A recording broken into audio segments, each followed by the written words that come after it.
On September 10th, life was perfect. We had 2 kids, Bobby and Jeff, working up in New York, living up in New York. We were on a pedestal on the 10th.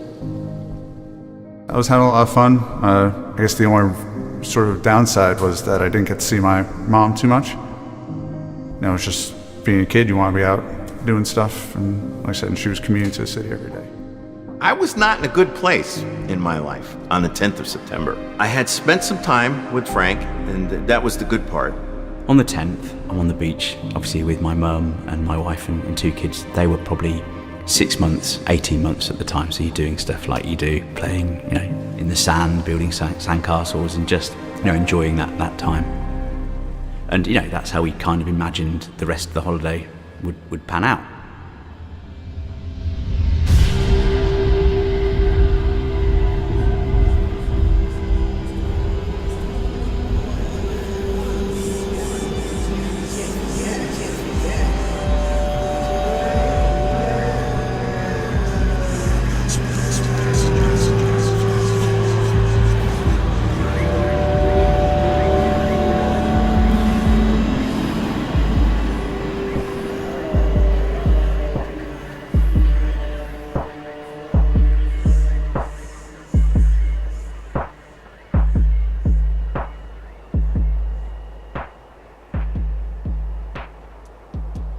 Well, prior to 9/11, I was involved in activism, United Nations group, and the idea was that we would work kind of like the United States on an international level. So when 9/11 happened and the subsequent change in atmosphere, it was really hard to talk about anything that made sense publicly because it was kind of a unilateral United States world that we were going to do whatever we wanted, and it was going to be violent, and it was going to be warlike.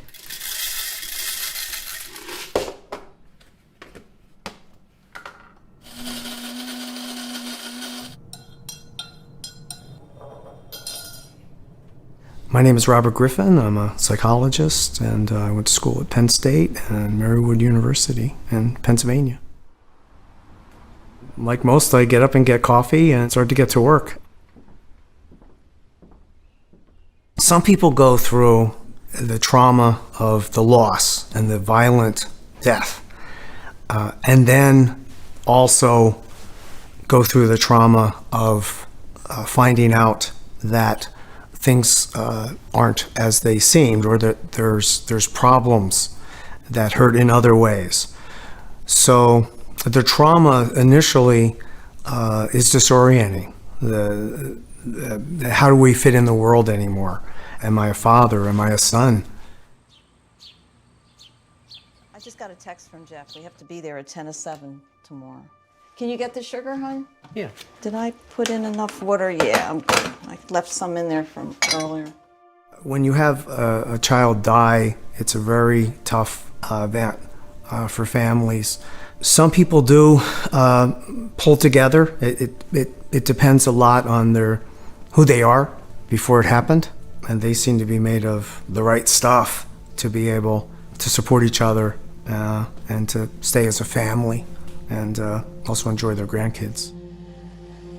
One day at a time, right? Yep. Okay, I guess the best thing is to text Jeff back and tell him that you'll go with Zoe and I'll go with Danny. That's great. Yeah, that works. Yeah. I'd rather travel to Schuylkill that early in the morning than in the afternoon, that's for sure. Both of us will get to see Yeah. see the kids. I don't know what the scene is, but that's Jeff and Bobby there. It's a good friend of mine. I just went to his gravesite. It's been years since I wore a wedding band, and now, because we got these at our 50th, I want to wear it all the time. Do you know when I lost the first one? I have it in my drawer. You still have it? I found it, yeah. Here's Jeff and Bobby. I forget what this was. Probably he was in Princeton or just had left Princeton. He left Princeton in '97. And this is, of course, Bobby, I'm sure it's at Princeton. I don't know if it was part of graduation. And then that's why it's hard to leave. We have so many memories here. And we called this a starter home, right? Yeah, we started and ended. We started and ended. This is down Cape May. Might have been the last weekend we saw Bobby. This was his fiancée, Jen. That's right, they weren't engaged. Jeez. And they were to be engaged that following week. He hadn't given her the ring when he died. It's such a great photo. It's probably the best photo of him. They used to share a room, but as Bobby got older, he wanted his own little room. Of course, we've revamped it.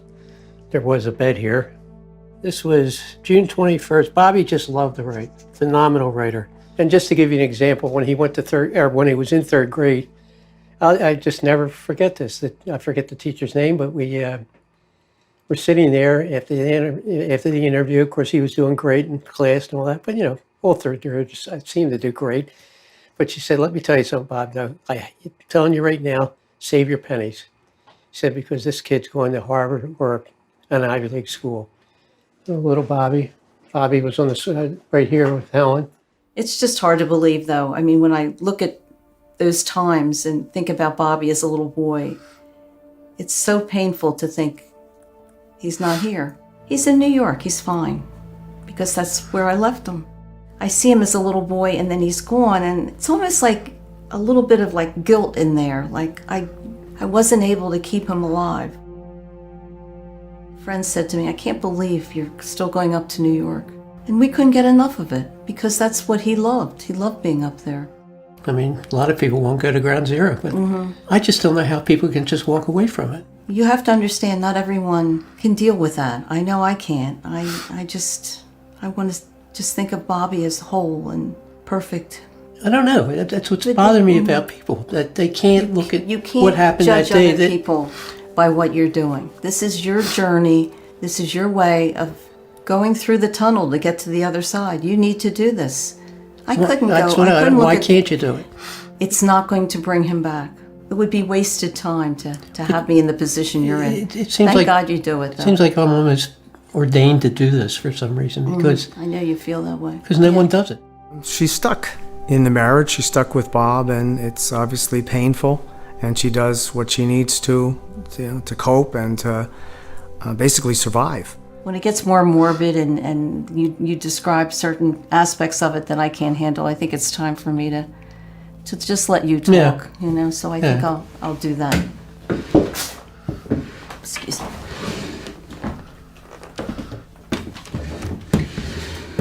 Okay. Catch you later. All right.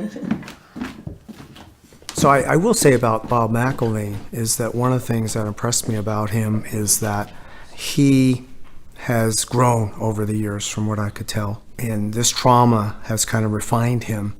On September 10th, life was perfect. We had 2 kids, Bobby and Jeff.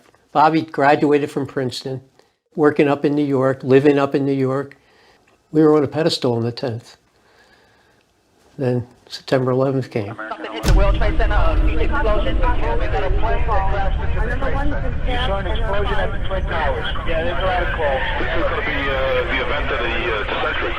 Helen calls me. The tower's been hit. She still wants to turn the TV. I had turned the TV on, and then she called and said, I can't get a hold of Bobby. She immediately called him, and there was no answer. But of course, we didn't think anything was wrong, because he worked at Merrill Lynch, was right across the street from the towers. Was in work, and I said, look, I have to leave. It's really bad, very bad. Did the building collapse? Yeah.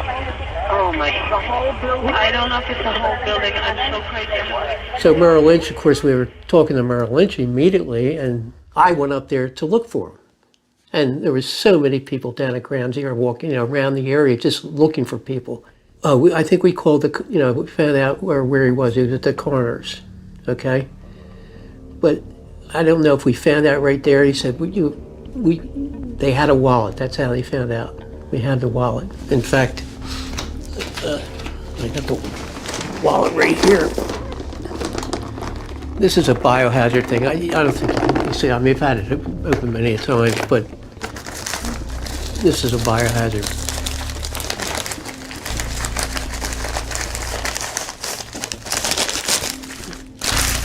This is the wallet that they had.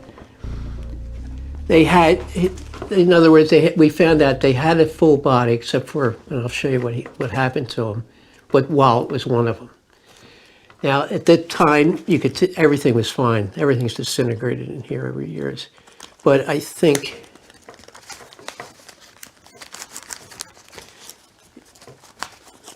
they had Bobby's license. And Helen went up to the dentist, and they actually got x-rays. Helen brought the x-rays down, and it was a match. So the next morning, we took them home. And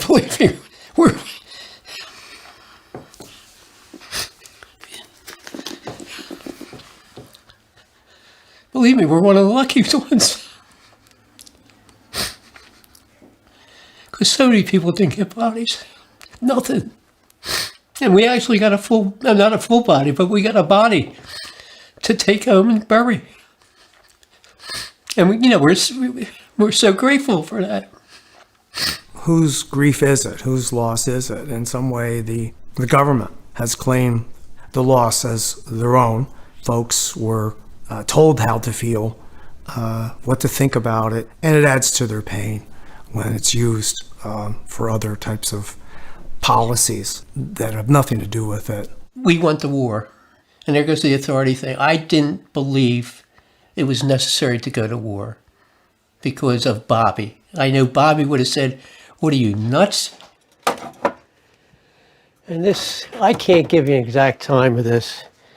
I think it was July 4th, but I've been to so many demonstrations over the years, and of course around the world, but I think this was in Philadelphia, and it was a candlelight type of thing. But again, I've been to so many of them. I just can't place it. I always wore a picture of Bobby. I haven't been doing that as much as I did before. He would have been 100% against the war, and I was. Helen and I were both 100%. Conflict is part of our nature. We have a way of identifying the us versus them, or the other. And so that leads to all sorts of problems where the other is not considered in there as fully human, because it's hard to get people to fight wars. People don't hate on their own. They have to be given a story. Like when I got arrested down in Washington, D.C. after protests, maybe I didn't want to go to jail, so they arrested us, took us away in a paddy wagon, and then we paid the fine. But everyone agreed to that, so not some people were getting arrested, so forth and so on. But so I can't tell you. I would think that would be the first big protest, because Helen and I were doing the Peaceful Tomorrows, and with that we did the protest with Peaceful Tomorrows. And I actually went to the commission hearings thinking that we would actually get something done. I kept that hope alive. But Condoleezza Rice on August 6th, and she just bullshitted the whole time. I mean, even the commissioners were getting so frustrated with it. But see, in those hearings, each person that's asked a question, they couldn't go on for 15, 20, 25 minutes to grill you.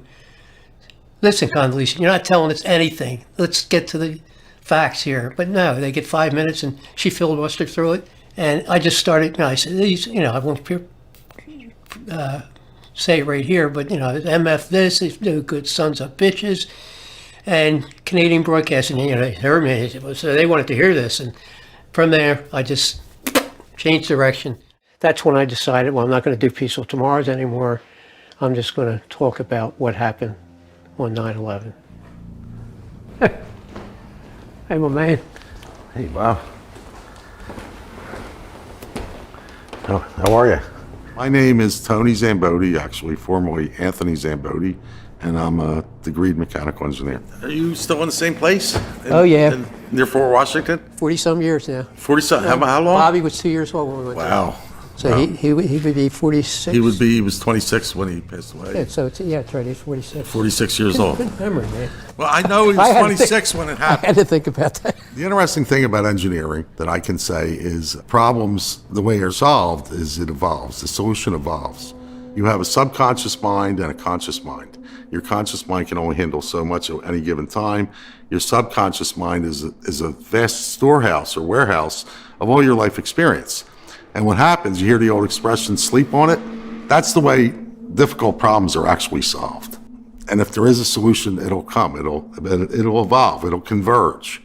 And that's why engineering's fun to me, because you're thinking about things, you're trying to solve this problem. and you're musing or mulling it over. And sort of that's, even with 9/11, that's the way it worked with me looking at these buildings. Imagine myself in the basement of a large skyscraper in these huge concrete encased columns, and like a parking garage or something. How did it just completely give up the ghost?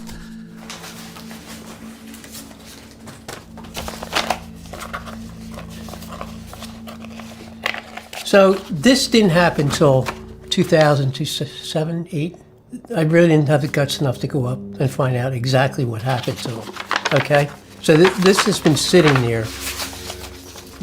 And of course, the first thing we get is a picture of what happened. All right, now this is how I started coming out, finding out, what I feel happened to him. So we didn't know for sure.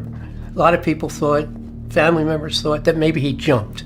His friends said that no, he was running away from the building and he got hit by falling debris. Bob's a decent guy.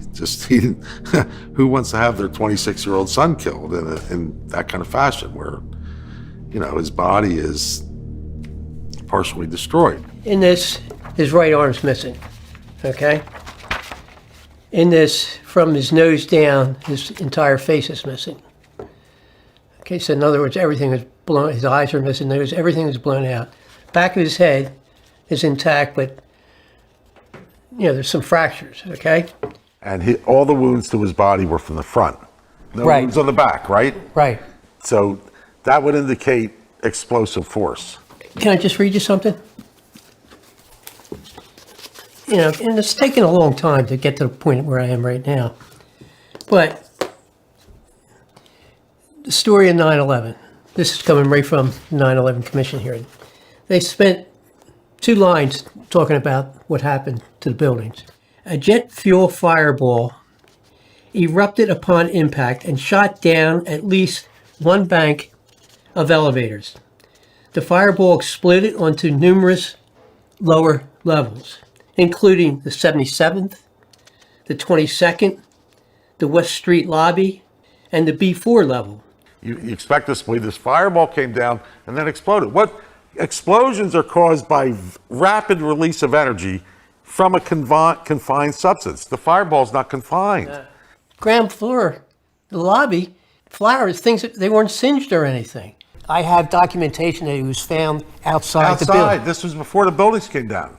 Well, but when they picked him up, he was outside the building. Right, but the building hadn't fallen yet. Is that true? No, of course not. He Right. He was one of the first ones. Well, how you can tell when the report on him, he had rigor mortis hadn't set in, so that's when you can really tell. I know when. So it's probably less. He got to the coroner's less than 2 hours after he died, less than 2 hours. And what happened? I think what happened is Bobby was walking in and decided to go up to the floors, and I think he was hit as he was trying to walk in. Because of the nature, his whole face was just blown off. He lost his arm and he was blown out of his shoes. So with that, I stick by that story, but then I've gone so much further than that. Again, I want to know who killed him and why.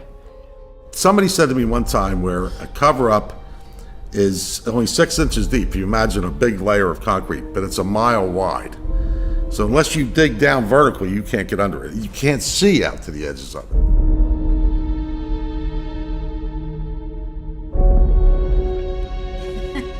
We're up to, in 3 minutes, you're doing another 30 seconds. Or should we just ruin his tea and take it out now? It's true though, it does make a hell of a difference. There's no point doing squeeze 30 seconds. You'll get an absolutely rubbish cup of tea. I'd like most of this to be edited out, please. My name's Maureen Lucille Campbell, and I live in Hassocks, West Sussex, about 8 miles from Brighton. And I've been retired for many years, since I was 55, 21 years ago.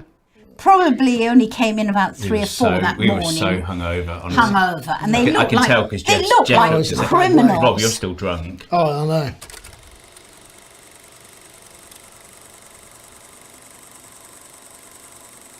Well, the 3 boys, I'd say different in a number of ways. We've got Matthew, the eldest.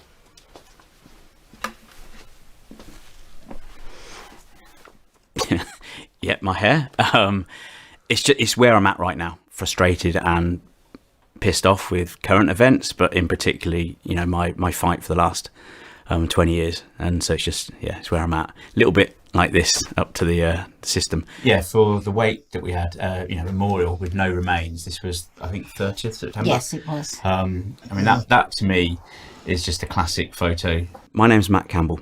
I live in the south of England, in a small village in Sussex. I have a degree in mathematical physics and a master's in applied mathematics, and I have a second master's in scientific application software. And Robert, the youngest one, was most like, we like the quiet life. And if someone said 2 and 2 made 8, we'd say, yeah, that's fine. We don't like confrontation and just let it go. Yeah, my name's Robert Benjamin Campbell. I live in Kemah, Sussex. This is in West Sussex. Rob was about 5 years younger than me. It was sufficient of a gap that in my head he's always the little brother. I had a good friend, Nick, who had his own pub. What we did is for Jeff, we had his wake there. So all his friends, family, everybody came there. And what they did as a surprise for the family was they had a very good friend who was very good at doing paintings. And they did a painting of Jeff. And my friend was like Jeff a lot, if you know what I mean. Yeah? Looked up to him. That's Jeff's James Bond yeah, moment. Yeah, coming out the... I think you loved that, didn't he? Outgoing, very sort of smiley, lots of charisma, good nature, generous spirit, always, good at listening and making you laugh. He's 4 years older than me, so it's a bit of a gap, but we always looked up, to Jeff more than Matt. Sorry. He was a bit of a nerd. Both Matthew and Jeff really had their dad's brains, really clever. Robert always said the youngest, the store of brains ran out when it was his turn to be born. Both, finished uni. So Jeff finished, I think, a year before me. And he started to travel, and he definitely kind of switched from, I'm going to work in a bank, because I think he realised the trading route wasn't going to happen. And just basically became a specialist. His area was risk. With that, Reuters, who he eventually ended up working for, had products that worked in that space. This is Caroline. They went up to London and took photos. Phoebe's christening, isn't it? Yes, that's a little church where we actually had the memorial. Quite a glamorous shot of them. And they went up to London. I don't quite know where he is there. I think it was early 2000. Worked for a client in Manhattan for 6 weeks, 8 weeks, something like that. I can't remember. So staying really close to where Jeff lived. And he'd just met Caroline, I think, the previous year, and I think he was looking at getting an apartment with her. I mean, it was that serious, that quick, which, I said he'd had relationships before. It was quite fast, and so very quickly, it was obvious that this was very serious. I guess he'd been working for Reuters for at least a year, maybe longer, and he was looking to, I guess, put his roots down. I mean, it was very clear he absolutely loved New York. Well, I'm fanatical about keeping all these documents, so I just had a quick look through to see what we could dig up. I met Matt originally back in 97, 98. We were both working on the same project. Matt was working for one of the suppliers. Matt's brother, Jeff, was working for Reuters. We had an idea that we would need a North American, New York-based office, and Jeff was interested in leaving Reuters and helping us set that up. In the weeks and the months prior, we'd obviously been talking with him, and Henry in particular, just sorting out the structure of the proposed company over in the States. But he'd actually come to England at the end of August, the August bank holiday time. Did his usual thing, rushing around the country, seeing family, friends. Well, we worked in a very small niche industry of specialists, and there was a whole ecosystem of industry press and industry conferences. And there was one coming up on September the 11th that was going to be at the World Trade Center. So it ended up being that Nick and Jeff would go to the conference, and I ended up staying in London. Meanwhile, Matt was on holiday in Lanzarote. I'm on the beach, obviously, with my mum and my wife and 2 kids. They were probably 6 months, 18 months at the time. So you're doing stuff like you do, playing, in the sand, building sandcastles, and just, enjoying that time. around lunchtime or just after, I'd been exchanging emails with Jeff about, who he needs to meet at the conference and stuff like that. And I recall getting an email from him where he literally said, "Okay, Henry, I gotta go. I'm gonna be late for the conference." That may have been the last email he ever sent. So I was at work and just on the computer on the internet, and then we started hearing about what was going on at the World Trade Center. Phoebe, who was only 6 months old, was just struggling to settle. All my kids have loved just being pushed around in pushchairs and buggies. Gets them to sleep most of the time, so you do what any parent did, and Mel took her off the beach this time and was just basically walking up and down, please sleep. My understanding is that she saw the televisions there, which suddenly would show the towers and what was going on. One had been hit.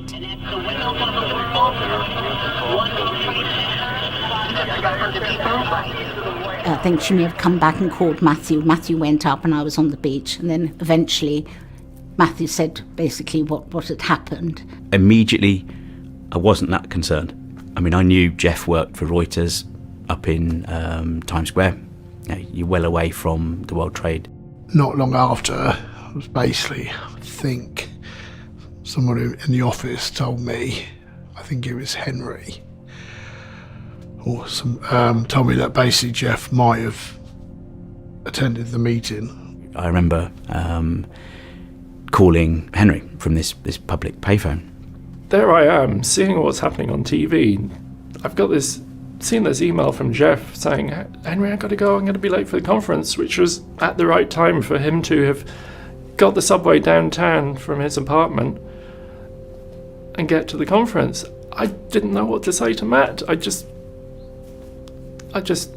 mumbled something. I'm not sure what I said, but I didn't tell him that, "Hey, I know your brother's in the building." I couldn't. I mean, what would you say? Got through to Rob, and I remember him almost blurting out, "Jeff's in the tower," and I remember just dropping the phone. He'd spoken to Caroline, and it became very clear that Jeff had headed down to the conference and was at the top of the North Tower, which obviously by this time had collapsed. 2 came down, and 1 just came down now, on firefighters and cops. Really bad, you're gonna have thousands dead. I remember Mum just a gasp. I mean, she knew. I mean, she's always said that she felt he died. I just had that feeling that he was no more. So that was the day where that American guy was dissolving into tears in our office, and my diary entry simply says, at the end of the day, WTC tragedy. How straight-laced is that? Later in the day, it started becoming clear a few people who were due to be going to the conference were okay and found and known to be okay, but an awful lot of people were simply not being heard from. And Nick responds saying, "Nothing we can do, I'm afraid. People here can't even find out if husbands and wives are okay." I had no idea. I mean, obviously, it's You going on. didn't- But you I haven't seen had those no ones idea at all. This. You saw the Jeff email, right? Yeah. But I was copied on that, but I didn't see until a couple of days later. And I remember I used to mock you for keeping your diary, Henry. Your sort of hourly, blow-by-blow account of working. I don't remember exactly how long, but Matt continued to work for the company for a while, but the pressure and stress and a number of other factors meant that he just took leave of absence. That got formalised sometime later as, okay, Matt's left, he's not coming back to the company. I kept in touch with Matt, and we would talk about stuff and share views about things, and I think he started looking into what had happened with a bit more interest, weeding through all of the mad, crazy theories put around on the internet.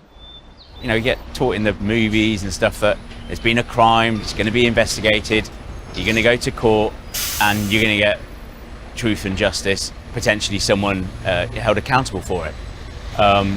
We've never had that with 9/11. There has been no examination of the events of that day in court. We have the 9/11 Commission report as an investigation, but nothing to that legal standard that we all know, whether you trust it or not. It's what normally happens. So Matt is a very interesting man. It's going to haunt him if he hasn't moved on. I can't see that he's ever going to let this go. Hey, Matt, hi, how are you doing? Ian, how you doing, mate? You good? Yeah, not too bad. Yeah. So what's new since we saw each other last? Apart from my hair. Your hair, yeah. I wasn't going to say anything about that, Matt. Well, you haven't got any, so. I see you're wearing a rather, 9/11. Well, it's the rather 20th cool t-shirt. anniversary coming up, isn't it? So, yeah. I did maths at university. At university, I did slightly unusual. I did maths and then I did applied social studies, masters. You know, it was sort of ideal, really, for to make somebody suspicious about 9/11, because the maths told me that there was something terribly wrong with the energy equation, what we'd call the energy equation of the towers. I also had my social science background, so I knew how easy it is to brainwash people, basically. So people wrote in after our ad in The Guardian saying, oh, you know, we don't agree with this. And I wrote a letter back, and normally you wouldn't expect they'd just bin it. They'd think, well, we've got his money, we'll bin it. But actually, they ran it. Journalism, you know, if you're anti-establishment or suspicious of the establishment, journalism is very, very hard to make a living. And I figured out that freshly roasted coffee should work well. We started off with just a homemade coffee roasting machine on the street corner, and then, you know, it's got bigger, and I'm approaching retirement, actually. So if you know anybody out there who wants to buy a coffee shop in Notting Hill, you know. So this is the full size? That was a full page of the Independent. It's bigger. It would have been bigger. I was going to say, yeah, because was it a tabloid then, or was it still a broadsheet? In those days, it was still a broadsheet. Yeah. But when we met. Yeah, when we first met. I remember it clearly, Matt. I've got a hazy memory, because I thought it was that very first reinvestigate 9/11 meeting in about May 2013 or April 2013. I mean, one of the most important things that happened to the 9/11 Truth Movement was that Matt Campbell turned up. Go back a bit. In 2004, because we as a family had brought back repatriated remains through English law, you have to have an inquest. And I just started to think, a little, you know, light bulb moment. If I repatriated Jeff's remains, would that force a new inquest? That's exactly what politicians have been saying to us. Can you find a victim? And then you showed up, you know, and I thought, this is fantastic. You know, we finally cracked it. Ian had some contacts. We ended up arranging a meeting with Michael Meacher. He was a Labour MP, not my MP, but he'd been a long-term sceptic, very cynical about, you know, what the US government had been up to and other issues with the narrative. And when we had a private meeting with him, he basically said, this destroys my reputation when I do this. Very supportive. I mean, he basically said, whatever I need to do to help you get your brother's inquest reopened, you know, get in contact. And he basically, you know, said, use the remains. You know, it's a big part. No, so we had a death certificate issued towards the end of October.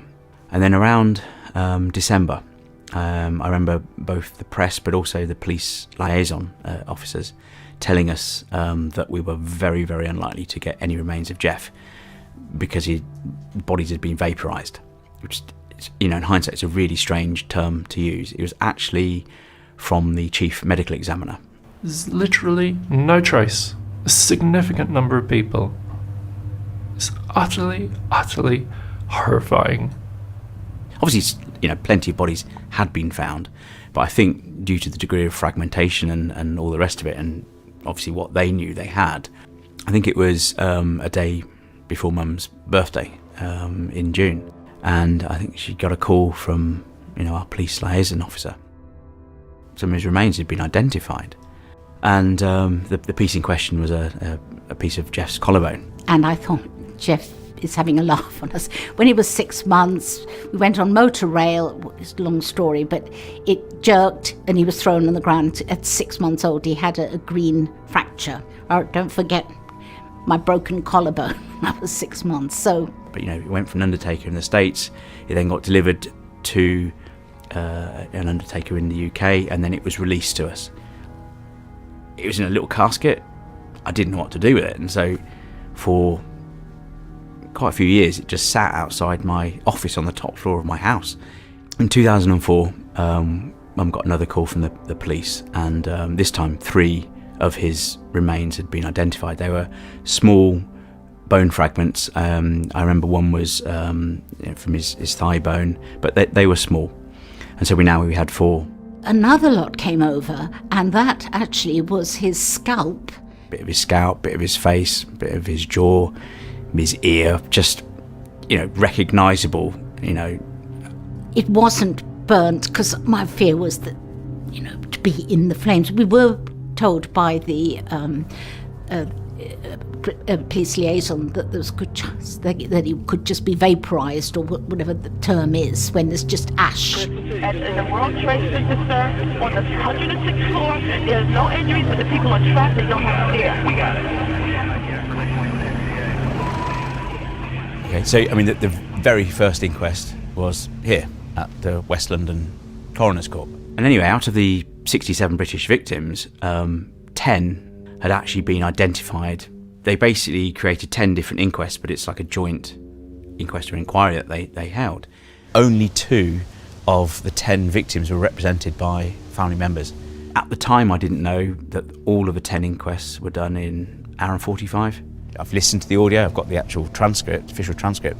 And they spent probably no more than about 3 or 4 minutes talking about my brother's life and what was found. And it seemed incredibly short that that's his moment of an inquiry and justice into the events surrounding his death. After the inquest, a couple of weeks later, I think Mum just got a formal letter, which is, it's basically the conclusion that the coroner drew. The impact into the North Tower of American Airlines 11 caused the subsequent collapse of the building, and that's how my brother died. The inquests were held at a time when all the families would still have been in a stunned disbelief, inability to accept all the different psychological states that you're in. So it's like, get this done, sweep it in under the carpet, close that chapter, move on. 8 years ago, my brother had an inquest here, and didn't attend. And it's kind of weird standing outside the building now that possibly, hopefully, within 2 years, I'm actually going to be inside that building attending his reopened inquest. So if all things were considered, it's not political, it's not anything else, it's just purely looking at the evidence and the new evidence and the lack of inquiry into that evidence. So much new information has come to light since the inquest, notwithstanding Jeff's own remains, which weren't available, and witness testimony about what happened on 9/11. Yes, I would like that to be submitted and the Attorney General to make a decision on that. And I think really with all the information that we have, I think it should go through. We've got way over what's required to basically get the authority granted by the Attorney General. I'm sure Matt might have more faith in British justice, but I'm afraid I'm pretty cynical. But if you don't try, you don't succeed. So I'd say an awful lot is down to the luck of the draw as to whether Matt goes before an individual who cares about the facts. There's absolutely no reason in law why Matt shouldn't win.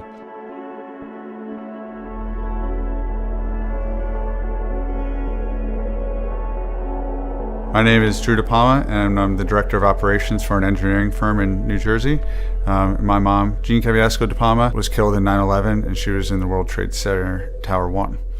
I write this letter to support the application of the Campbell family and briefly to explain why I believe that further investigation into the cause of the collapse of World Trade Center 1 is not only worthwhile, but necessary, because the ruling that the towers collapsed due to fire makes them the first and only skyscrapers in the world to do so by that cause. The first and only of anything deserves extreme scrutiny, especially given the cloud of doubt surrounding all the events that transpired before, during, and after that 9/11 day.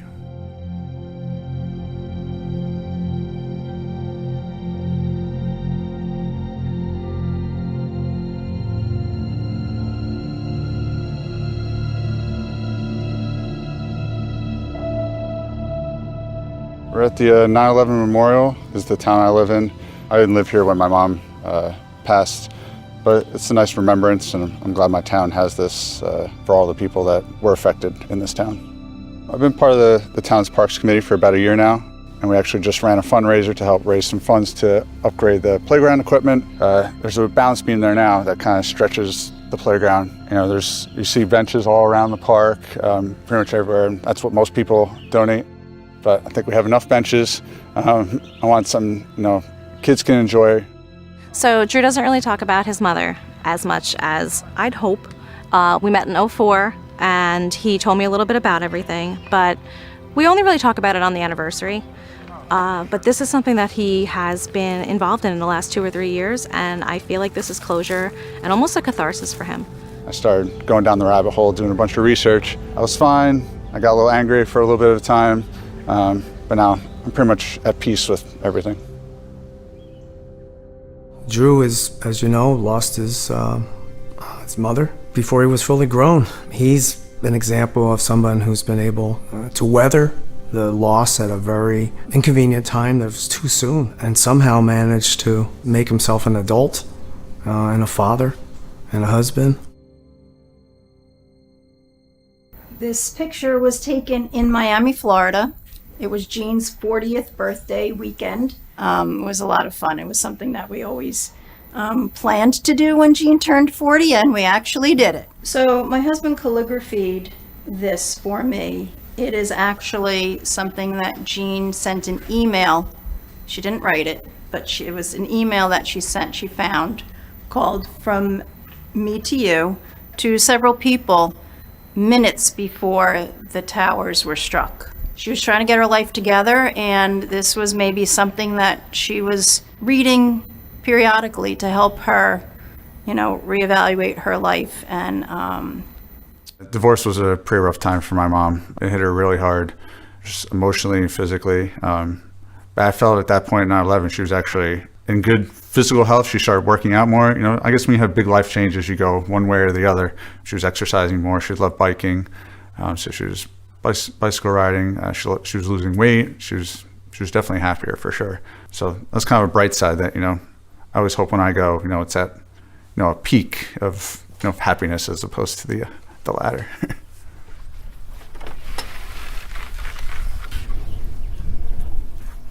We got chickens in this past year. They provide us with breakfast every morning. The kids love handling them. Some chickens are more social than others. Probably no. So I couldn't be happier here. They definitely have different personalities, though. Chickens aren't as dumb as you would think. They actually understand. Maybe up to 20 words or something I read. I don't know if that's true or not, but I like animals, so.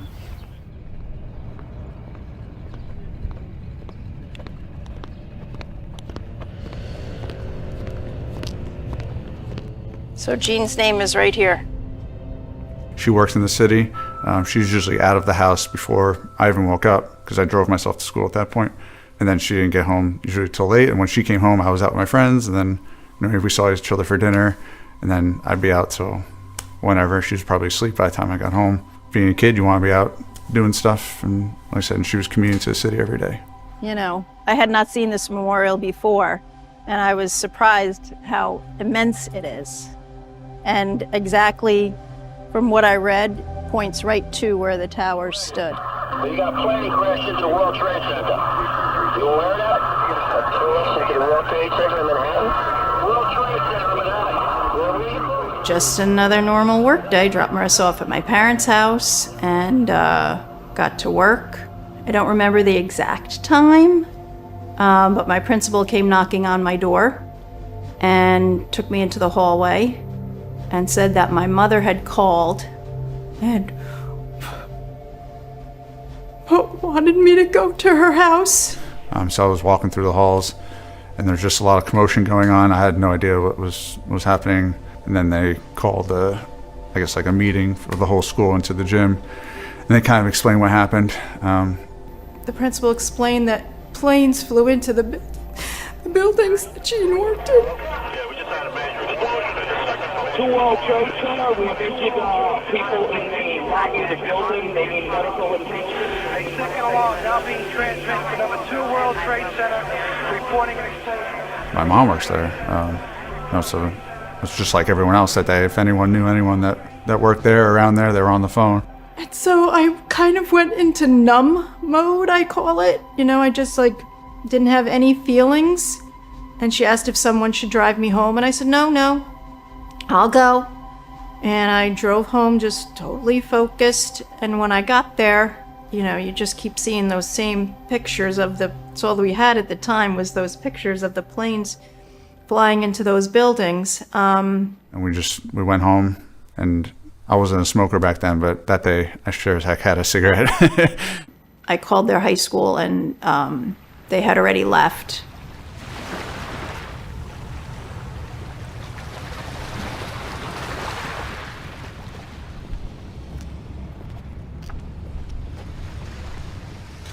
I have not been up there. I've only been to the memorial inside, and I've been to the waterfalls, but I have not been up into the tower. You know, because after 20 years, you come to a place in your mind where you're, you know, not necessarily at peace, but you've kind of, me personally, I've kind of put it in its little pocket, you know? And then every once in a while, something happens, or you know, someone says something and it kind of brings you back to a little bit of that place where you don't always want to be. The next day, though, my two brothers and my sister went into the city. I stayed home with my parents and Marissa, and they took pictures of Jean, and, you know, people were just trying to find people that could find their loved one. Nothing was ever found of my mother, so I had nothing to go on as far as physical evidence for her personally. And I was probably the most optimistic person in my family. I was like, she's going to come out of it. You know, we'll find her. Eventually, even like weeks after that, and even years after, I was like, who knows? Maybe she was in a coma or she wandered off somewhere. I think with a weekend, my uncle, who's her brother, pretty much, he analyzed where she worked, where her office was. She was on the 100th floor, and there was no way that she could have.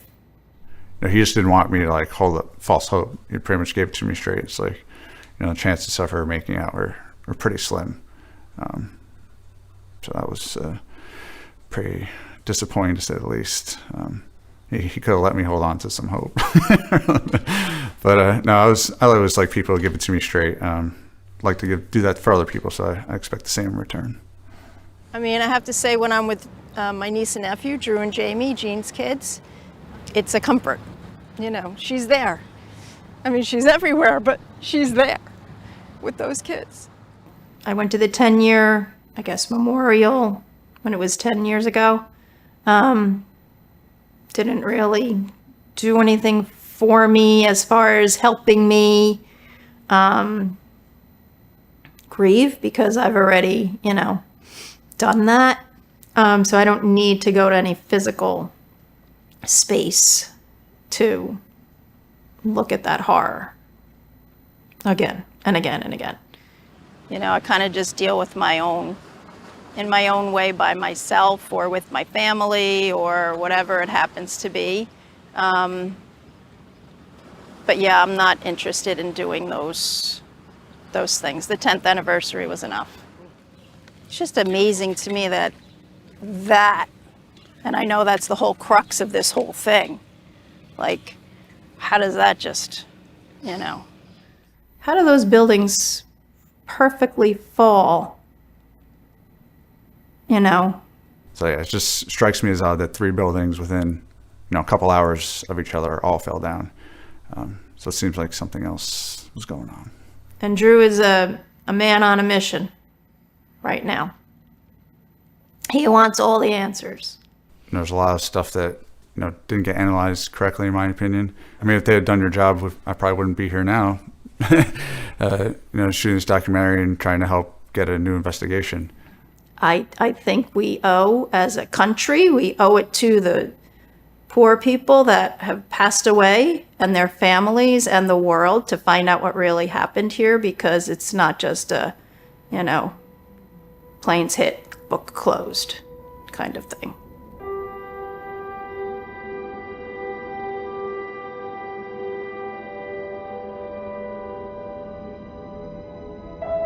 From the time I was a little kid, I was building things. I was always trying to build something. My mother used to say, if it can be taken apart, Bill will take it to part, because that's what he does. He wants to know how things work. He pulls things, and I pulled a lot of things apart. My name is Bill Bernier, and I am an architect. I've been an architect since 1984, but I've done architecture all my life. You know, I grew up right around here, and here in this house, and I must have built 20 forts in the woods. And the last one I built, I think I was 15 years old. It was framed properly. It was completely wired for electricity. I used barbed wire to run electricity from the house up to my tree house, which was 100 yards up in the woods. I applied to Pratt. I got in. That January, I moved down to New York. I went to Pratt. And it was interesting because when I got there, the World Trade Center was under construction. And from my dorm out in Brooklyn, you could see the two towers coming up. The World Trade Center buildings, each building was compared, somebody from the New York Times, I think, said, the World Trade Center looks like the box that the Empire State Building came in.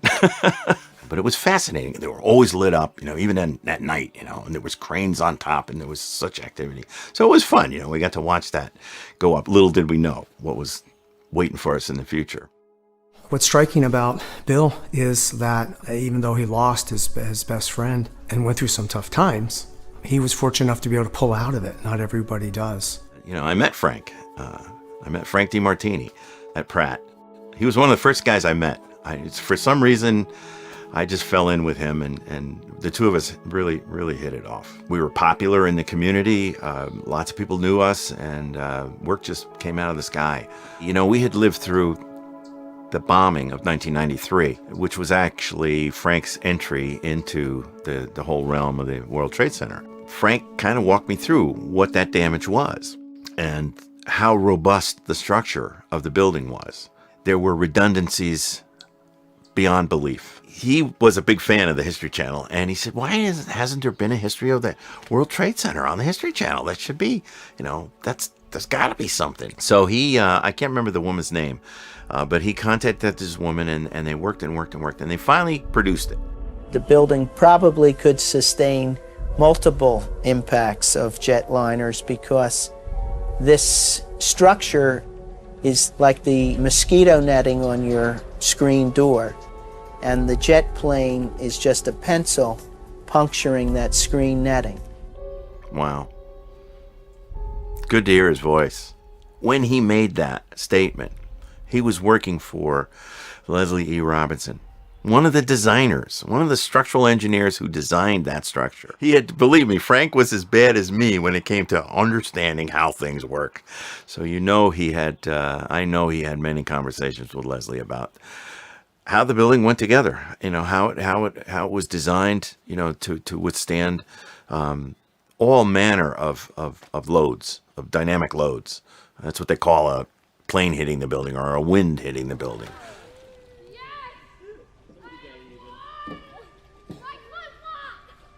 My kids were asking me about 9/11, and it's really hard to talk about it and explain it. And I was curious to what they pick up on, you know, and is it a scary thing? I can't believe it's almost 20 years. I can't either. It seems like yesterday. I was not in a good place in my life. I had spent some time with Frank, and that was the good part. I had lost my job, and my marriage was not in a good place. You know, I was down and out. There was some excitement in my life because and I was nervous because Frank and I were about to go into business together. And it was funny because Frank, for the longest time, had tried to get me to help him get out of the World Trade Center. My day-to-day life was going down to this high-rise in Long Branch, New Jersey, and working on an apartment. And, you know, Frank was going to work at the Trade Center. You know, I was an early riser, and I got up at 6 o'clock. It was about an hour and a half, hour and 45-minute drive. And as I came around the corner off of Route 80 and onto I-95, that's where the World Trade Center comes into view. And the North Tower looked like a chimney. So I dialed up Frank, and it went to voicemail. And I dialed him again, and it went to voicemail. I couldn't get him. We were supposed to have dinner with Frank. I remember. The three of us. Yeah. We were supposed to have dinner. Our father-daughter dinner was going to be our father-daughter-uncle dinner. I panicked. I just continued south and went to Long Branch, went to the job. When they told me that the South Tower had collapsed, I was shocked. I was like, that's impossible. Get ready for the big one. The tower just collapsed. The whole thing collapsed? Yeah, it's collapsed. What do you mean the whole thing just collapsed? Collapsed. I'm watching it live. I didn't know what to think of it. I really didn't. We all everybody went into shock. It was just the most bizarre. I mean, it was like an out-of-body experience. And I was just consumed with worry about Frank, and I didn't even think about Nicole. Hello, you've reached Nicole DiMartini. Please leave a message. Hi, Nicole. It's Bill. Hey, listen, I'm up in Fort Greene Park trying to find Frank's bench and his trees. And there's a bench nearby, but it's dedicated to people who passed away from COVID-19. Thanks, Nicole. And he used to live right up this street at 11A, South Elliott Place. But we planted trees just like these. They were just like these, because there was nothing left of the people that perished, I think Bobby McIlvaine, at least they got his body. He was one of the very few. Most people just disappeared. From the Prison Ship Martyrs Monument, when you stand at the base of the monument, you can look out. There she is. Hi, Nicole. Hi, Bill. How are you? I'm good. How are you? We didn't put in a bench. They didn't allow us. They were very strict. They were like, we can't put in a bench. Do you remember exactly when that was that we did that planting for Frank's memorial? Yeah, maybe 2003. That's what I'm thinking, the spring of '03. Big pine trees that are right next to the tennis court. Across the walk. Yeah. Yeah. I see them now. Yeah. And they've planted some new smaller ones now that have fences around them. Exactly, yes. So there are a few more that were planted later, right after that, and they didn't really take good care of them. Yeah. This is for Frank too. Wow. Yeah, the crab apples were for Frank too, but it's got some fruit on it. say hi to Shelley. I will. Well, we're here, and this is it. This crab apple is hers. That pine is his. And that spruce was one of them. I mean, it's not everybody that can say they got trees planted in one of New York City's most famous parks in their honor. The guy that Nina was trying to convince at the Parks Department was very strict. He said, Frederick Law Olmsted never designed the park to have benches all over the place. And that doesn't make sense to me. But anyway, it was the excuse that was given. It's almost like the excuses that were given to us as to what happened to those towers. Just excuses. I didn't really start to think about the mechanics. Here I am, the guy that likes to know how things work. I didn't really start to think about that for 5 years. Straight ahead. I'll never set foot in that Freedom Tower. That's not my cup of tea. I call it the blood building. A lot of people died to put that there. I don't know. Unnecessarily. But I took my books, I took my toys, I took my tools, I took my grandfather clock, and I took my car, and I left. I came up here. I put everything in storage, and I moved into this little cottage here, and didn't know what to do. I didn't know what to do. And this is where, in this cottage, is where I found architects and engineers for 9/11 Truth. And I look at it as, this is what I do for Frank. This is what not just for me. I mean, it's a lot for me. And Frank is gone, and nothing's going to bring him back. He's history. When those explosives tore that building apart, it tore the people apart too. So the saving grace is that Frank didn't feel a thing. He just disappeared. Because so many people didn't get bodies. Nothing. And we actually got not a full body, but we got a body to take home and bury. And we're so grateful for that. Hundreds of parts they would get from the body, and they just said, I don't want it anymore. We can't take this anymore. They would get, every week they get a call. We found, an elbow, we found a thumb or something. And we have a relatively sound body that we got to take home, and that, we went home, and buried him a week. So it was Tuesday a week after 9/11 we buried him. Or it might have been sometime that week. Our dogs are buried here, so I go to Bobby, put the flowers in there, and that's, I've been doing that for 20 years now.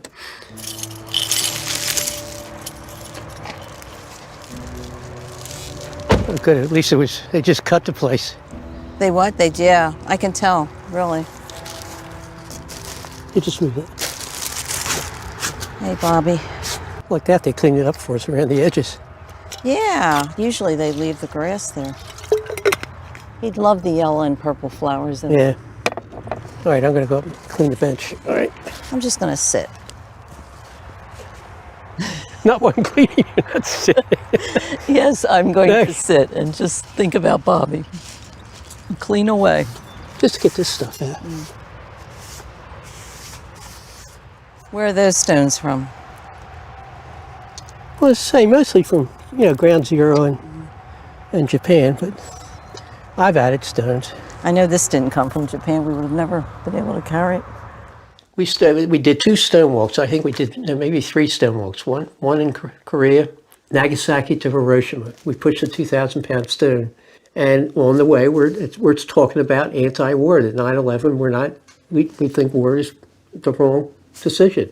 The Buddhist monks, pushed with us. Now we're talking days at a time. I mean, talk about how friendly you can get after days. I mean, if I was a religious person, I would become a monk tomorrow. All right. Now, can we sit for a minute? Yeah, you can sit. You're going to stand? No. Okay, we did it, Babalu. It looks beautiful. Look at the flowers. So it's got like some? yesterday or 1,000 miles back, 1,000 years back. Seems like 1,000 years. Yeah. Sometimes it feels like yesterday afternoon. What is not considered often is the other victims of 9/11, like the 30,000 soldiers that were involved in the war since 9/11 who have killed themselves, the 7,000 that have died, and all the people that are handicapped and disabled, as well as all the first responders that are getting sick and dying. That's America's world. Well, there's the answer. So America's got to change. America's got to grow up. The people of America have got to grow up. They've got to get out of this "they would never" mentality. If they would never, then they would never lie about the environmental impact of 9/11, causing upwards of 70,000 9/11 first responders to become sick and dying. This government is more than capable of anything. Anything. That's why I've gone into history. History is so important to me because we've been doing this bullshit forever. And we're saying that we're leaving Afghanistan, but how many mercenaries, how many thousands are we still leaving there? It's disgusting. I mean, we've been dealing with these people. We've dealt with bin Laden for 20 years. Then suddenly he becomes, in 98, becomes the boogeyman, the bad guy. The people that were in Iran-Contra, Lee Hamilton, in 92, 93 had hearings on it, and he dismissed everything. He got it off the books. And guess what? Who's leading the 9/11 Commission? Lee Hamilton. So if you put all these together, it's bad news. It really is bad news, and it's a horrible, horrible cover-up. That was presented to the world as the definitive account of 9/11. First of all, they only answered 30% of the family's well-researched questions. There's so many things. Of course. By choice, by design. And that keeps us discussing back and forth. Exactly. Which is why I can't say definitively that I know what happened on 9/11. I couldn't tell you one way or the other what happened to those buildings. That is where the majority of the people were murdered that day. There are family members that still question how those buildings came down, and as long as it's an important question to them, it will always be an important question to me. I want to find, and I spent so much time talking about how he died. And the thing is, I'm sick of getting emotional. Okay, I really am. And I really want to talk about who the hell killed Bobby. We had nothing for Jack? Yeah, well, I guess I could grab a Gerber Daisy out of there. But okay, let's go. All right? Yeah. All right? All right, Babalu. Love you.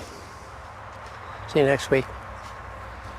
We went to a psychologist immediately.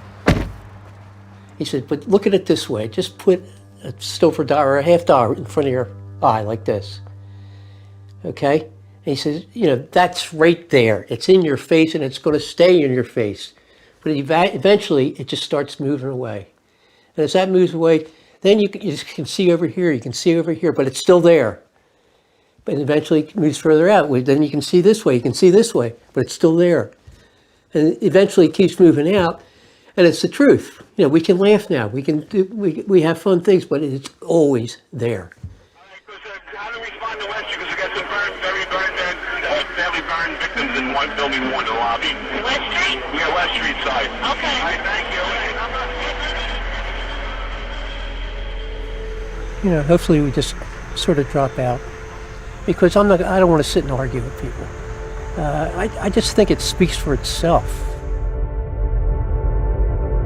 Obviously he's dead, right?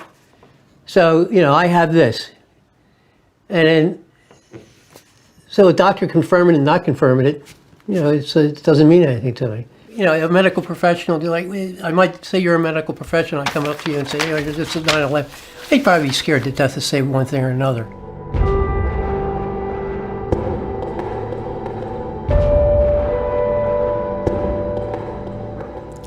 Cyril H. Wecht.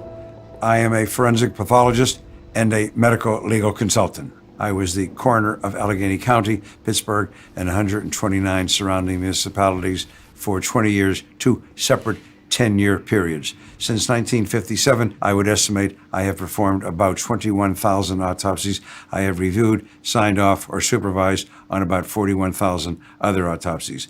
When I was asked to review the Warren Commission report, it was in August of that year that I pointed out that the president's brain was missing. Others knew about it, but no one had said a word.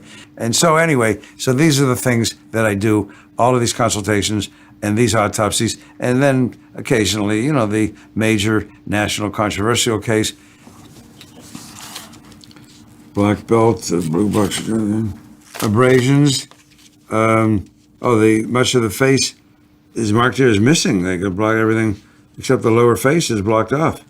Unfortunately, they don't describe the remaining portion of the skull to permit me to determine whether it looked like that which is missing had blown off as opposed to having been crushed. Most of head, yeah, I'm right, absent most of head. So what is it that the father wants to know? Okay, and the body was found when? He was found shortly after the North Tower was struck. And he was in front of, near the lobby, entering the lobby. So he was found. Well, then it had to be from some kind of an explosive effect. Normally the way it works is if you have a family member that's murdered, you call the police and the police do an investigation. And you trust the authorities to be thorough, to care, and to want to get to the truth. And you don't have to go petition.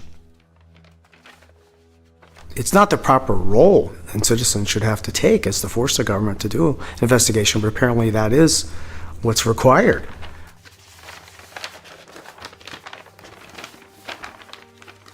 All right, another day. Here, come. We're at Point Mountain Reserve. And every 9/11, I go for a hike to remember my mom. It's better for me, instead of going to a church or memorial. I just like to be by myself, with the ones I love, and that's how I deal with things. I've been to the site a number of times. I've never been to the museum. My sister invited me. I really have no want or need to go there. I find it probably mostly depressing. She confirmed my suspicions. She said it was great to do once, but probably would never do it again. 20 years is really just a number. I know for most people who don't deal with it every day, 20 years is a big deal. But it's the same thing year in, year out for me. Having kids and not having my mom here has been pretty tough. I just really wish my kids had a chance to meet her. And there's not many people I feel that are willing to do what I'm doing right now, just to kind of keep the victims' memories alive, as well as, hopefully get down to the bottom of things. I think we need a more sense of community in this country, and I think 9/11 did that for a little bit and then tapered off. So as long as people start to think for themselves and just, hold the ones dear to them close, and just have fun, don't take themselves so seriously, I think the world will be a better place.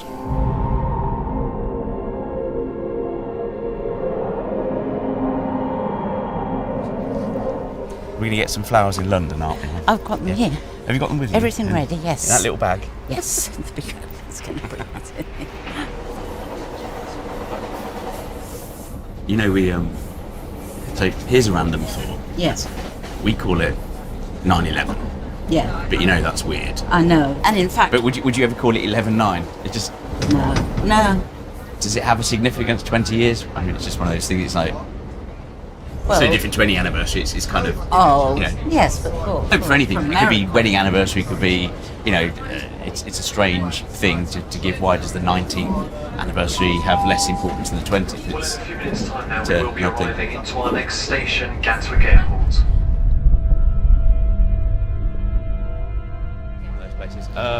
Where's the queue? There is no queue. No, but I'm just saying... It's not a grave or No, anything. but I want to say that after coming for like 15 years, I stopped coming because... Why did you stop coming? Well, I stopped going after, I suppose, about 15 years because I felt it difficult because so many people have not had their loved ones identified, and we've had a number of things come over. I remember the flurry of emails and letters that were going around when this was being proposed and designed. Every year, from September 11th, for the first 15 years, I used to come. Hannah would arrange in advance whether you wanted to read out a family member, but you sometimes had to read a couple of other people, depending on how many came. Is this And the... that's really lovely. Can you read that, Mum? Time is too slow for those who wait. I'd like to lay our roses here, Yeah. if we could, yes? Okay. Put one down from Rob, and then I'll do Dad's and ours, yeah? Yeah. I can't quite reach it, can you, Matthew? Oh, here. Always I'll be in your heart. Don't forget my soul is near you, and so we'll never be apart. And this is from your friends at Rhys Waters, which is rather poignant. That's where he was on that fateful day. Keep that on my sideboard, next to Jeff's picture. Where is it there's supposed to be a remnant of... is it the metal? It's the metal, isn't it? Yeah, It's part of the metal. So the memorial stone is carved by hand and includes an extract from the American poet Henry Van Dyke. Underneath it, preserved in resin, lies a section of the steel girder salvaged from the World yes, Trade I knew Center. it was. I thought, and it would be in that top part there. Should pick it up, test it for explosive residues. All right, Mum, should we head out? I think so. Yeah? I'll go get my bag. And Oh, then I'll I go. think it's gone walkabout. With me, I mean, obviously I grieve by Jeff, but I thought, well, Jeff wouldn't want me to see me in the corner crying all the time. Yes, I just thought, well, I want Jeff to see that I am going on with life, and I am continue to be the happy person I always was, and am, you know, so that's what helped me through. I know Matthew and Robert had a lot of struggles, but that's the way that it is, because we're all individuals and we deal with things differently. When it takes decades to get some semblance of justice, it's always through the never-ending fights that it just seems so wrong that family members have to pursue in order to get some sort of justice. One of the things that I've always personally found to be quite striking is the degree of fragmentation of the remains. The title of this report is Human Identification Following the World Trade Center Disaster, Assessing Management Practices for Highly Fragmented and Co-mingled Human Remains. So out of the 2,600 odd who died at the World Trade Center, there's 22,000 fragments. Medical examiner personnel were initially caught off guard by the degree of destruction and fragmentation of the recovered human remains. 5,000 of those 22,000 fragments are smaller than an inch. It's 1,100 and something people have not been identified. That's huge. You can't even fathom. Jeff's remains no more than 2-3% of his body. It's actually the last remain identified in May 2013. This fragment that's still in New York was actually given a location. It's just south of the North Tower. It's between 18 and 41 meters away from the South Tower. Okay, it's not the kind of 200 or 300 meters distance that some remains we found. There's a horrendous map that I think the fire brigade prepared, and they tag whether it's a civilian, firefighter, etc. But there is one that just tags human remains, and it's awful. You've got the 2 footprints of the towers, and there's just this huge spread of remains that were once people.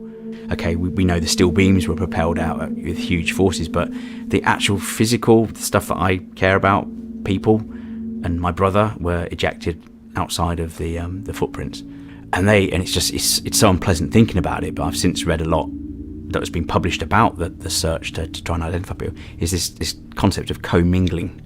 The explosive force that blew over fire trucks and peeled stone facades from buildings also disintegrated human bodies, turning bones into flying shrapnel, the tidal wave of debris that carried human remains blocks away, depositing them, in some cases, on top of buildings, also fused soft tissue into bone fragments. And that basically means the impact of the force of the explosion, not just the pancake collapse, whatever, has actually mingled remains into my brother. And so the only explanation she could give me was they couldn't get a clear single DNA match in those remains. So I just got this horrible vision of other people's remains being removed from my brother's face. It was just, That's not going to happen from crushing. A building collapses and 2 or more people are crushed. I can't envision a situation in which the soft tissue of one victim is hurled with such force as to become embedded into, attached to a bony fragment of another victim. I can't envision that. And one of the things I always pondered about is, okay, there's all this massive degree of fragmentation. Some people, nothing found at all. But you also had fairly large parts of people being found. I mean, there was one guy at the inquest, same floor as my brother, 86% of his body was found. I'm not going to say who it was, but he was one of the 2 family members that actually bothered attending. I mean, there you go. But he's just there going, I don't understand why, because everyone kept being read out, small fragments, small this, 2%, and he's sitting there going, how? And for me, the unpleasant conclusion I've drawn is its proximity to explosives. So if you were very close to the explosives, there's not a lot left of you. That's something I've always, thought about, although it's quite a dark topic to kind of touch on, or thought to have, even. This is a strange situation. I hope that the architects and engineers and others who have studied this horrible tragedy and who have expressed their opinions will be given the opportunity to testify in public. I hope that happens, and I'm amazed that it has not yet happened. I've been holding a vision in my head of standing outside this building after successfully getting the authority from the Attorney General. It's not the coroner's court, but it's that important step after the Attorney General. Exciting is the wrong word, but it's like, we're actually at this point right now where I know that, myself and, Mum and hopefully Dad and Rob will be going up to London and actually submitting this to the Attorney General.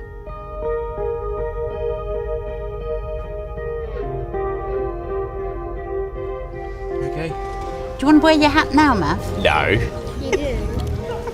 Are you going to wear a hat? Only for the photo. Here we go. You all right? Do you want me to sit in or you sit on the edge? Yeah, Let's assume that the Attorney General grants his authority. An order will go to the High Court to quash the original inquest and to open a new one. The High Court typically sides with what the Attorney General has decided. So, we're hopeful that once the Attorney General says yes, grants his authority, it should be a formality for the case to be pushed to the West London Coroner's Court. The question then would be, after the court case, how I feel then. And, it's been hard work over a year to get everything together to actually come to this day. A couple of weeks before the 20th anniversary is it's a massive achievement.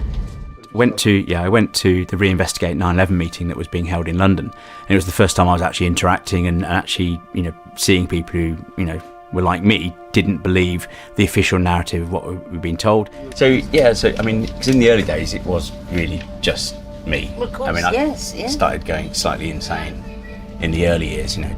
Anyway, I was still dealing with depression, and you know, I basically had a huge eureka. I just felt I was able to actually go public properly, and you know, I guess talk about stuff. And I was kind of inspired by the speakers that were reinvestigating 9/11. I thought, well, I can surely do something because I'm a family member, and you know, I lost someone.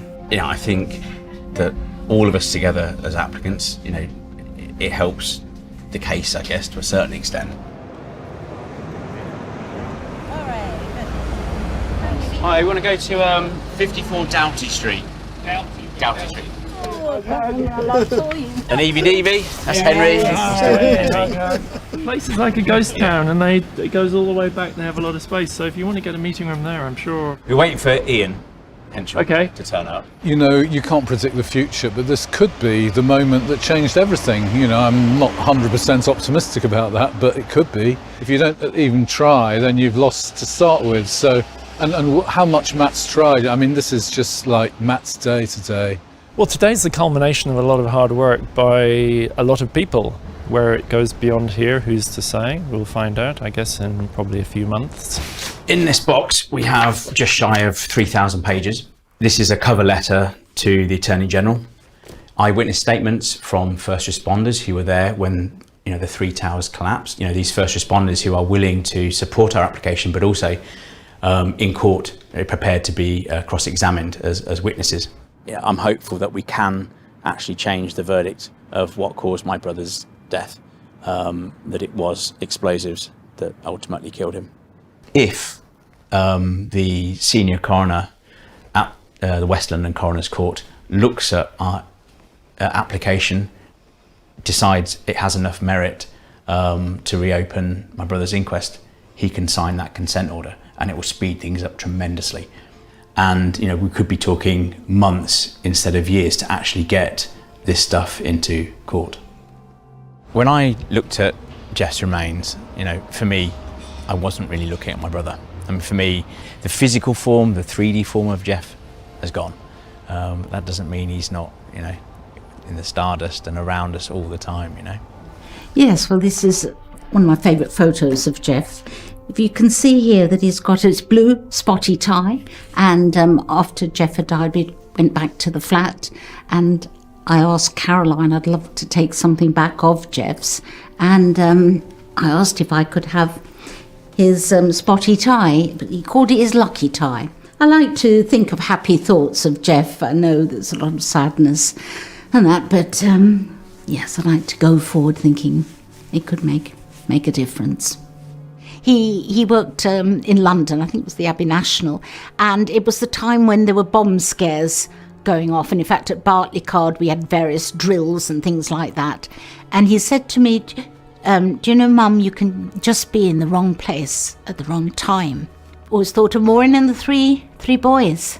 And in fact, I've been a lovely bracelet from Matthew and Mel with the 3 signs, 3 stones from the 3 boys. And if anyone asks me, you know, how many children you've got, I always say 3.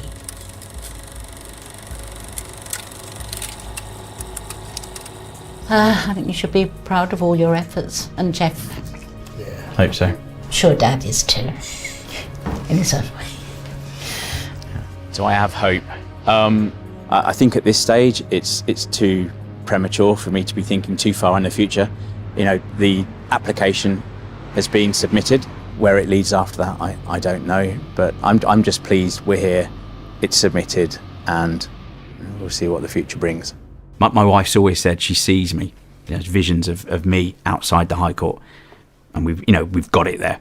She can't really see further than that, but she just has this vision. She likes me wearing a shirt occasionally, which I've done today. You know, she just sees me outside the court. You know, am I going to get a haircut? No, I'm going to keep my hair. It's growing on me. It'd be fun just to annoy Mum. You know, she prefers me wearing a hat these days. But no, I like my hair. It's still that a little bit towards the system and my frustration, but no, it's growing on me. I'm going to keep it.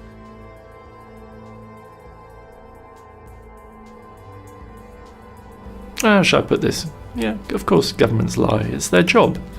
But it makes you very cynical about the world. In my view, quite rightly so.